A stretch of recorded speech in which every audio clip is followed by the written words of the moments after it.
Hey everyone, I'm Kim and welcome back to Crime Stats Daily. This is a channel where we go beyond the headlines to examine the facts, the statistics, and the stories behind crime in America.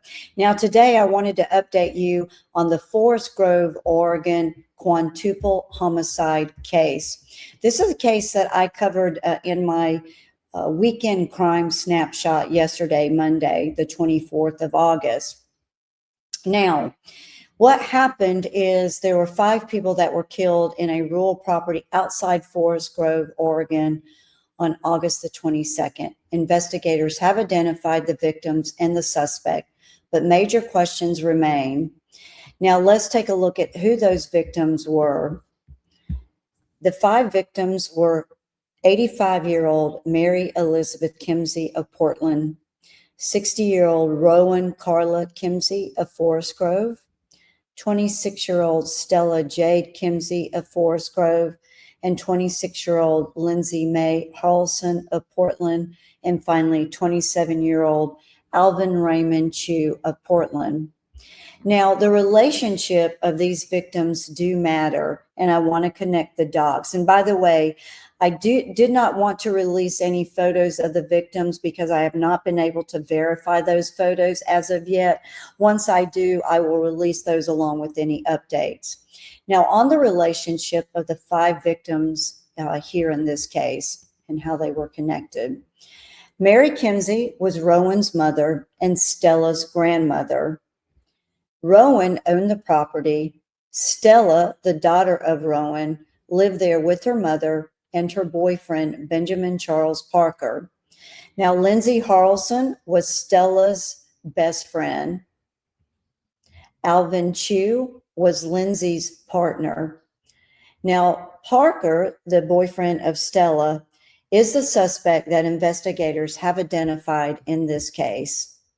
Now, this was not a case involving 5 strangers. The victims were connected through family, friendship, and relationships. And that information gives investigators important context. It does not establish a motive, and that distinction does matter. Now, let's take a look at the timeline of events. At approximately 5:27 a.m. Saturday morning, August the 22nd, deputies responded to 47350 Northwest Otis Lane after a 911 caller reported a vehicle fire. Fire personnel arrived and they discovered human remains. Deputies were requested. Responders ultimately found 5 deceased people. Now, investigators also found deceased animals on the property. 2 dogs and 2 cats were found dead. A 3rd cat was severely injured and unfortunately later euthanized. The livestock were later rehomed. Now, investigators have identified 36-year-old 36-year-old Benjamin Charles Parker as a suspect. They believe Parker was in Enumclaw, Washington.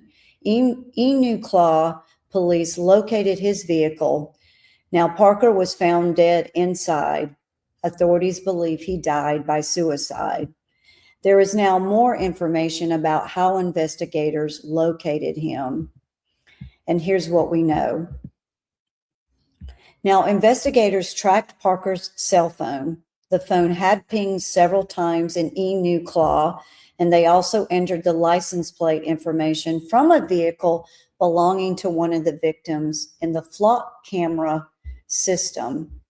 Investigators determined the vehicle had entered Enumclaw 5 times and had not left. Police eventually found Parker's vehicle parked behind a grocery store. Parker was found dead from a gunshot wound. A gun was found in his hand. Now, police reported no other weapons were found inside the vehicle. Evidence from the vehicle was sent back to Washington County investigators. One important clarification: authorities have not said that the 5 victims were killed by gunfire. They're still investigating that. The gunshot information applies to Parker's death. The victim's cause of death, of course, have not been publicly released as of this point, since they are still investigating. Now, where does this investigation stand? We know that 5 people were killed. We know their identities, and we know their relationships. We know Parker is the identified suspect. Suspect because, of course, the case is still ongoing and the investigation is still developing. We know he was later found dead in Washington. And we know investigator used cell phone information and flock camera data to locate him. But major questions remain. What was the motive? What happened inside the home? What was the sequence of events? How were the 5 victims killed? Investigators, of course, have not publicly answered those questions. We'll wait to see what happens. Now, the Washington County Sheriff's Office has said that detectives do not believe that this was a random act of violence. The Sheriff's Office also says there is no danger to the public.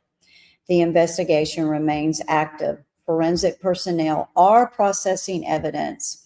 Investigators are continuing to follow leads, and the crime scene has been described by Sheriff Caprice Massey as exceptionally complex. Now, the biggest unanswered question is simple. Why? We know Parker was Stella Kimsey's boyfriend, and we know Stella, her mother, her grandmother, and her best friend and her best friend's partner were killed. But we do not know what led to the killings, and we should not fill that gap with speculation. Now, a theory is not a fact, a rumor is not evidence, and social media posts are not investigative findings. The evidence has to lead the story.